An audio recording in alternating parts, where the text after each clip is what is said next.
యేసుక్రీస్తు వారు సిలువ వేయబడ్డప్పుడు ఆయన సిలువలో ఒక దొంగని క్షమించి ఆయన్ని వెంటనే పరలోక రాజ్యం చేర్చుకుంటాడు. పశ్చాత్తాపడంలో ఉన్న శక్తి అంతా ఇంత. నిజమైన పశ్చాత్తాపం మనల్ని క్షణాల్లో ఉన్నతమైన స్థితిలోకి తీసుకెళ్తుంది. అంటే దేవుని ముందు ఒప్పుకునే దమ్ము మనకుంటే ఆయన ఆశీర్వదించడానికి సమర్థుడు. నమ్ముట మన వలన అయితే నమ్మువానికి సమస్తం సాధ్యమైన దేవుడు వారు. లూకాసు వార్త 23:43 అందుకైన వానితో నేడు నీవు నాతో కూడా పరదేశంలో ఉండు అని నిశ్చయముగా నీతో చెప్తున్నానన్నాడు. నిశ్చయముగా చెప్తున్నానన్నాడు.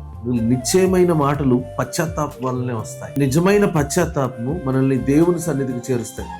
ప్రతిరోజు మనం పడే ఇబ్బందులు, సమస్యలు జీవితంలో దేవుని ఎదుట ప్రార్థించేటప్పుడు కొన్ని దాచిపెట్టి మనుషుల ముందు ఏ విధంగా అయితే రెడీ అయ్యి కప్పుకొని మేకప్ చేసుకుని ఒరిజినాలిటీని కాకుండా పై రూపాన్ని చూపించుకుంటూ బ్రతికేస్తూ ఉంటాం. దేవుని ఎదుట కూడా అలానే ఉండాలని ప్రయత్నిస్తూ ఉంటాం. మిగతా రోజులన్నీ ఎలా ఉన్నా సరే ఆదివారం రోజు బాగా రెడీ అయిపోయి దేవుని సన్నిధిలోకి వెళ్ళిపోయి హల్లెలూయా స్తోత్రం అనేసి మళ్ళీ ఇంటికి వచ్చేస్తాం. అలా కాదు, మనం ఎలా ఉన్నామో అలానే దేవునికి ఇష్టం. అలాంటి పరిస్థితిలోనే ఉన్నట్టు ఆయన ముందు ఒప్పుకున్నామంటే ఎంత భయంకరమైన స్థితి అయినా, నువ్వు భయంకరమైన పాపివైనా సరే నేను క్షమించడానికి ఆయన సమర్థుడు. ఒప్పుకునే సామర్థ్యం నీకుందా? నమ్మే సామర్థ్యం నీకుందా? ఆ దొంగ నమ్మి తండ్రి నన్ను జ్ఞాపకం చేసుకోమని అడిగాడు మనస్ఫూర్తిగా. ఈ రోజు కూడా మనస్ఫూర్తిగా తండ్రి నన్ను జ్ఞాపకం చేసుకో, నేను ఇలాంటి వాడిని అని దేవుని ఎదుట ఒప్పుకోగలిగితే పొందే ఆశీర్వాదం చాలా ఉన్నతమైనది. దేవుడు మిమ్మల్ని ఆశీర్వదించును గాక. God bless you.